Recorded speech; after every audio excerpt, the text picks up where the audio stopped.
اور سیدھا رخ کرانگے عمران خان ہوراں دی تقریر اس ویلے ہو سمبودت کر رہے حصہ لے رہے تھے۔ بیرون ملک پاکستانیوں سے میرا تعلق بہت ہے، کبھی ان سے پوچھے کہ ان کو کس ذلت کا سامنا کرنا پڑا۔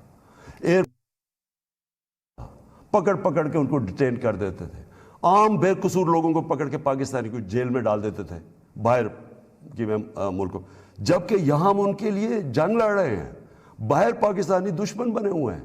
کبھی کسی سے پوچھے کہ ان بیچاروں سے کیا، کتنے پاکستانیوں کو جیلوں میں ڈالا گیا، کسی نے کوئی بات کی، کسی نے ان کے لیے سٹینڈ لیا؟ تو میں جب یہ فوراً، میں کسی کے اگینسٹ نہیں بات کرتا، میں صرف یہ کہتا ہوں کہ میری جو سب سے بڑی ذمہ داری ہے وہ میرے 22 کروڑ لوگ ہیں، میں ان کے لیے فورن پالیسی بناؤں گا۔ تو یہ جو شہباز شریف کہتے ہیں ایبسلیوٹلی ناٹ، میں نے نہیں کہنا تھا، کیونکہ آپ کا تو پاور میں آنے میں مقصد ہی کچھ اور ہے۔ آپ نے کب پاکستانیوں کے لیے سٹینڈ لیا؟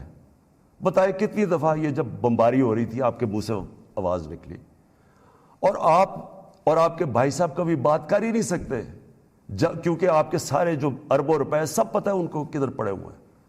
اور دوسری چیز یہ کہا کہ جی یہ جو ڈاکیومنٹ ہے یہ ٹھیک ہی نہیں ہے، اگر یہ ٹھیک ہو جاتی تو آپ ہمارے ساتھ آ جاتے۔ تو آج نیشنل سیکیورٹی پارلیمنٹ کی کمیٹی کے اندر جب رکھی گئی، کیوں نہیں آپ نے آ کے دیکھی؟ ہم نے یہ ڈاکیومنٹ، پہلے لوگوں نے کہا کہ نہیں جی یہ ٹھیک نہیں، یہ مذاق اڑایا گیا، جی جعلی ہے۔ پہلے میں نے کیبنٹ میں رکھی، ساری کیبنٹ کو بتایا گیا، منٹس کیبنٹس کے بنے، کیونکہ سب سے ٹاپ فورم پاکستان کا وہ ہے۔ اس کے بعد نیشنل سیکیورٹی کونسل کی میٹنگ کی، میں نے سارے اپنے سروس چیف سب کے سامنے رکھی وہ ڈاکیومنٹ۔ اس کے بعد یہ پارلیمنٹ کی کمیٹی کے اندر لے کے گیا اور سینئر جرنلسٹ کو ہم نے بتایا، صرف یہ کہنے کے لیے کہ یہ کوئی ڈاکیومنٹ کوئی پبلک کو یعنی اکسانے کی بات نہیں ہے۔ یہ جو میں نے آپ کو بتایا اس سے زیادہ یہ خوفناک اس میں چیزیں اس ڈاکیومنٹ کے اندر۔ میں اب آخری بات پہ آنے لگا ہوں، اور وہ یہ ہے کہ ہماری اب سنڈے کو ووٹ دی جائے گی۔ اس سنڈے کو اس ملک کا فیصلہ ہونے لگا کہ یہ ملک کس طرف اب جائے گا۔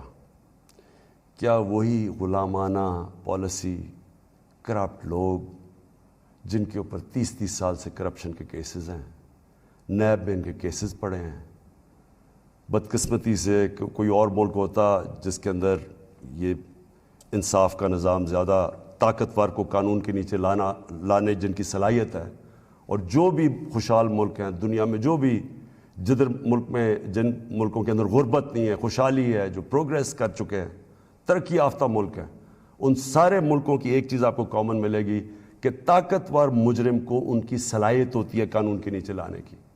ہمارا ابھی تک انصاف کے نظام میں وہ صلاحیت نہیں ہے۔ یہ ہماری بڑی بدقسمتی ہے کہ اربوں روپے کے ان کے پاس کیسز ہیں، کچھ نہیں ہو رہا۔ تو کیا قوم ان کو پھر جو 30 سال سے کہہ رہے ہیں، اچھا کہہ رہے جی عمران خان نے ملک بڑا خراب، آج کیوں یہ سارا کر رہے ڈرامہ؟ عمران خان نے ملک خراب کر دیا۔ عمران خان تو ابھی 3.5 سال ہوئے، 30 سال سے تو آپ باریاں لے رہے ہیں اس ملک کے اوپر۔ تو یہ اگر ملک خراب تھا، یہ اگر حالات برے تھے، تو یہ کیا 3.5 سال میں ہو گئے ہیں؟ اور میں چیلنج کرتا ہوں کہ 3.5 سال میں جو ہم نے کیا ہے، کسی بھی فورم، انڈیپینڈنٹ ماہرین کو آپ بٹھائیں، ان سے پوچھیں، میں چیلنج کرتا ہوں کہ 3.5 سال میں جو پاکستان میں ہوا ہے کہ ان کے کسی دور میں نہیں ہوا۔ تو یہ جو اب سارے اکٹھے ہیں، یہ اب قوم نے فیصلہ کرنا ہے کہ کیا یہ جو ووٹ ہو رہی ہے سنڈے کو، اس میں کون کدھر جائے گا۔ مجھے لوگوں نے، کسی نے کہا جی وہ عمران خان آپ ریزائن کر دیں۔ میں ریزائن کر دوں؟ میں جو میرے ساتھ کرکٹ کھیلتے تھے وہ ساری دنیا 20 سال جو میں کھیلی ہے، آخری گیند تک میں مقابلہ کرتا ہوں، میں کبھی ہار زندگی میں نہیں مانی۔ میں تو ووٹ کا جو بھی رزلٹ ہو جائے، آپ دیکھیں گے کہ میں تو اس کے بعد اور زیادہ تکڑا ہو کے سامنے آؤں گا، جو بھی رزلٹ ہو۔ لیکن میں یہ دیکھنا چاہتا ہوں اس دن، یہ میں چاہتا ہوں میری ساری قوم دیکھے کہ کون جا کے اپنے ضمیر کا سودا کرے گا وہاں.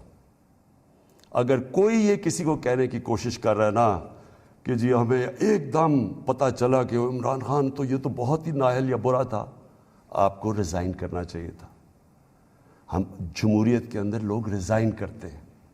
لوگ تب نہیں کرتے کہ جب آپ دیکھیں کہ 20-25 کروڑ روپے آپ کو آفر ہو رہا ہے اور آپ چلے جائیں، اور وہ پیسہ جو پہلی چوری کا پیسہ جس سے خریدا جا رہا ہے لوگوں کو، ساری قوم کے سامنے یہ ہو رہا ہے.